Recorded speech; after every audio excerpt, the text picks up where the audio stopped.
The story opens in a home filled with tension and scarcity. A mother and her young son, Bia and Kako, live with a man who is controlling and abusive.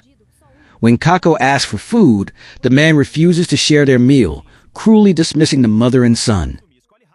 Driven by necessity and the need to provide for her child, the mother ventures out into the rain to sell pão de queijo, cheese bread, at a small street stall. Her struggle is palpable. She barely earns enough to cover basic needs. Her life takes a violent turn when two men arrive, claiming her spot as their territory.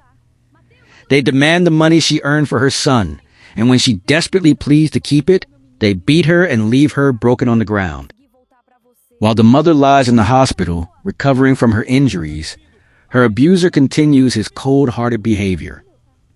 He visits her only to insult her, blaming her for failing to earn money and questioning her worth as a partner.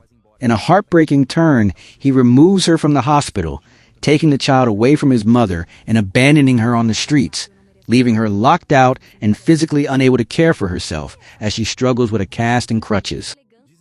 Left alone in the storm, she falls to the ground, crushed by the loss of her son. Just as she hits her lowest point, a kind man appears and rescues her, taking her into his car and bringing her to a safe, comfortable hospital to recover. Under the care of her rescuer, the mother's life is completely transformed. She is now dressed in elegant gowns, living in luxury, and is pregnant with a new life. During an outing on Oscar Freire Street, she encounters her young son Kako, who is now homeless and starving on the streets. Overcome with emotion and tears, she realizes that her child has been cast aside. She rushes to him, embracing him tightly and promising that she will never let him go again.